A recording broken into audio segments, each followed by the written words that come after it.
Fatoumata Seye di la nuyu bu baax. tàmm plateau rek sa studio bi kon. mu ngi noonu kon Omar Bun Khattab Gueye teew nga ci studio bi li ci yéen kay ñu xëyandoo ñu door ko ak Walf Quotidien. dañ koy door ak Walf Quotidien ku def lu rëy am lu rëy moo tax tey jii ñu dooree ko ak tàggat yaram ak sunu gaynde ci biir sooka yooyu la gaynde démb lañu am seen 7e étoile ci Afrique ñoom nag démb lañu gagné Égypte ci tiro bi ci jongante boo xam ne jongante la bu réyoon na fële ca Mozambique di final boo xam ne métti woon na sunu gaynde yi waaye def na lépp ba jël ko Mamadou Diallo mu yëkkati na ay kàddu wane mbégteem moom kooku lay di entraîneur équipe nationale bi Sénégal di fàttali ni lépp loo xam ne rek doon na fa ay raaye di doon ay raaye individuel yoo xam ne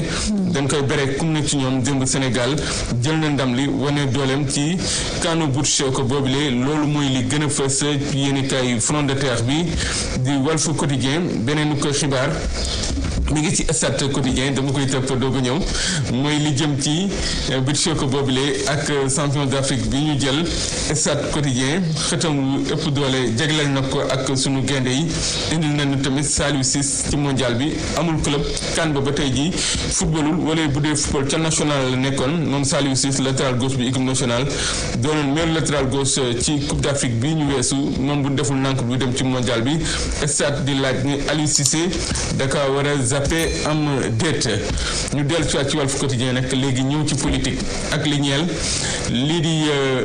Mame Mbaye Niang entretien exclusif bu mu jagleel yéenekaay bi di Walf Quotidien moom nag wax na ci mbiri 94 milliards mbiri Prodac waaye te wax na ci mbiri 3e mandat nee na ñoom dinañ samp kii di président Macky Sall ngir mu doon seen candidat ñoom waa Benno Bokk Yaakaar wala APR mu ne nag kenn du wañ seen loxo ñoom Alioune Tine société civile bi taxaw ni kii di président Macky Sall warta doon candidat moom ay politiciens la leen jàppee moom Mame Mbaye Niang ci yéenekaay bi di Walf Quotidien. ñu dem ci kon Le Soleil. Le Soleil soit ak sunu gaynde yi wax ni rek sunu gaynde juróom-ñaareelu yoon ñu koy defaat ci wàllu beach soccer gagné Coupe d'Afrique bi am ci footballu ko tefes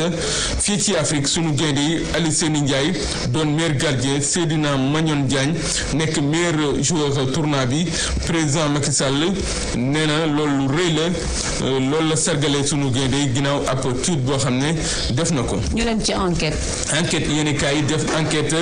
ci meew mi fii ci réew di Sénégal ñu wax naan meew mu baax la maanaam meew mi ñuy jaay ci boutique yooyu meew mu baax la loolu du dëgg meew mi ñuy jaay kenn xam lu mu doon ndaxte dafa rax enquête def ci gëstu bu yaatu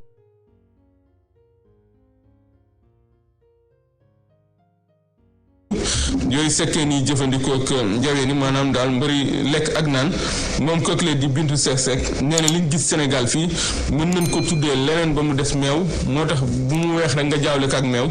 jàpp na ne daal li ñuy naan kenn xam lu mu doon. Laas yéen kaay ne njëg yi du ñàkk mu yokk wàññeeku fii ci réew di Sénégal ginnaaw yokk gu mu tar nee na lu toll ci fukk ci ay prix bu ñu deful nank dina wàññeeku ginnaaw ndaje min doon amal te njiitu réew mi sant woon ko nee na lii di way ndare di rapport bi génn wax na ni bu ñu deful nank fukk ci ay prix dina wàññi lu mu gën a wàññeeku rek ñu jël. ñu dem ci Libération wax ci waaxi ouest africaine nee na sunu géej yi ni leen ñeccee ak la ca ne nañ koy jëlee loolu doy na waar kii di Libération def ci gës bu yaat nu mu tàmm di ko defee Youssou Ndour ak li jëm ci taxawaay bi mu am ci li mu taxawal yees di imprimerie bi naan xam Paka Ñing Sénégal moom kooku la di Youssou Ndour ak Impact Sénégal taxawaay boobu mu ci am yéenikaay bi dellusiwaat nag ci dellu si Abbas Fall bu Pastef ci njëblan nga ñuy tudd ci ministre environnement ak ministre des finances moom Abbas Fall nee na di leen dem ci assemblée nationale jéebaane nguur gi taaj leen tee sante ngir ñu wax alal jooj le fa lañ ko jógee. ñu dem ci 24 heures. 24 heures sax ci loolu la des ak Abbas Fall bu Pastef nee na daal dinañu dem taaj tee sante nguurug Sénégal ci xaalis boobu la ñuy tudd naan ay contrat la ci wàllu armement ci ministre affaires étrangères te toll ci 43 milliards ci kopparu CFA te jamono yi mu lëmbee réew mi ñu ne ci assemblée nationale lañ koy yóbbu gaay lettu ñu mbaa ñu firuñu wala ñu wax ñu xaalis boobu la fa la dugg ndaxte cin faqul bënnul yax bëgg na mes ana loxo yoo ko seqoon.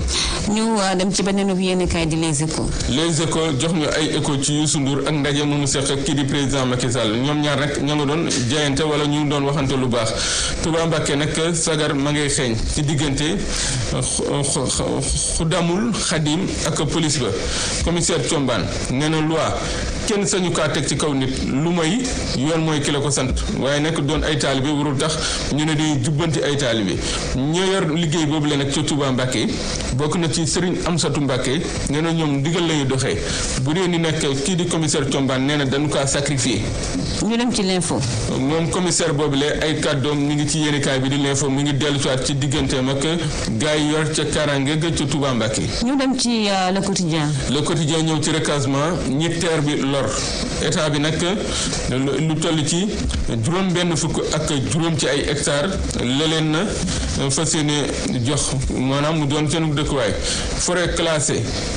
bu Sébikotane incha allah nee nañ fa la leen fas yéene déplacé loolu di gëstu boo xam ne yéenekaay bi di quotidien da ko def di fàttali ni ñooñ dañ doon ñaxtu gu tar ba ñenn ñu tegoon leen loxo waaye daf mel na mbir mi gars yi ñi ngi ci lijjanti ko. ñu dem ci Sud Quotidien. lijjanti lu toll ci 45 milliards yi na mes wala boog mu jaar ci loxo yoo xam ne lewul loolu la Sud Quotidien di lijjanti yéenekaay groupe Sud Communication bi ne Assemblée nationale bi dugal nañ ko ci coow li. Abdoul Mbaye ancien premier ministre jàpp ni daal gouvernement bi li mu doon lay démb ci yéenekaay yi naan xaalis boobu fii la dugg ak fee nee na loolu yeeyu keng nee na daal loolu képp ku mu yeey daf mel na daal àndoog sa xel ndaxte gars yi doon dëbb ndox lu ñu wax dara amu ci. ñu dem ci source A. source A moom ñëw rek ci yeewi askan wi wax ni daal li jëm ci vote loi règlement atum 2021 examen budget atum 2023 ca cour des comptes nee na yeewi daal dafa mel ni yeew nañu seen bopp. ñu pare foofu dem ci direct news. mi ngi ci yeewi moom El Hadj Malick Gakou li nga koy tumaal ni Macky lay liggéeyal wedd na ko ci direct news te tekki di wax yéeneem ci atum 2024 ak lan la ca bëgg ak lan mooy ëmmaam moom kooku la di El Hadj Malick Gakou jiite parti bii di grand parti. La Dépêche ñëw ci Abbas Fall mi jàpp ni dañoo war a ubbi ab enquête parlementaire ci jënd ginnaan jënd nañ ko ay ngànnaay ci ministre environnement bi Abdou Karim Sall jiite woon toll ci 45 milliards mu ne loolu yoon war na cee dugal loxoom rawatina assemblée nationale. yéen kaay yu tàggat yaram sunu lamb. yore kaay tàggat yaram sunu lamb dalal Siteu phénomène bu lamsaar tey jii lay amal ab open press maanaam janoo ak ay supporteram maanaam yëngatu wane boppam wax li mu nar ci digganteem ak kii di Papa Sow Siteu la noonu la ko waa ji bindee Lamine Seck ne Siteu Papa Sow combat la boo xam ne dina neex loolu kii di reporter yu Thiès ñoom wax nañ seen xalaat ci boobule combat ci diggante Siteu ak Papa Sow combat boobule ñu koy xaar di fàttali ne tëggoon nañ ko fi mu am ay jafe-jafe mujj ñu kaa sëgg ginnaaw ban gaañee Papa Sow tey ji nag dañ ko fas yéene sëgg gaa yi bind Siteu la xam nga lu tax ñuy bind Siteu la maanaam supporter am ñuy wax Siteu la phénomène bu lamsaar maanaam bu dajeen mbooloo mi day takku mu saf xorom loolu mën a fecc bu bëree mu neex bu feccee mu neex Siteu moom maanaam moom ay mbiram dara naqaduwu ci te gaa yi nag dañ ko doon tudde naan mbir mu ndaw la man leen jaan tuuti ne waaye dangar gaa ngi ci mbir moo tax ñu naan ko curkindaa ak tarkindaa jërëjëf Omar Bun Khattab Gueye bés bu neex nooy daanelee kon ñu koy jaajëfal ci li ci yéen kaay yi ñu xëyandoo am indi leen garab gu yéeme di faj juróom-ñaar fukki jàngoro 70 maladies loolee tax mu dippee ko sifaahu joni Cheikh Ousmane Touré nee ni dina faj lii di tension hémorroïde interne externe estomac rhumatisme ballonnement muy biir boo xam ni fu mu toll di jooy lii di kuli nag ak góor gu tëlee ulcère impuissance sexuelle fatiguement général nag moo ci man yéen ñi bëgg am adresse ki nga xam moo di Cheikh Ousmane Touré mën ngeen ko fekk fii ci Dakar Guédiawaye Sam Notaire marché jeudi en face terminus 38 dama ni jël leen gaaw numéro téléphone bi 77 la 767 57 11 sifaahu joni daal mooy mos dolli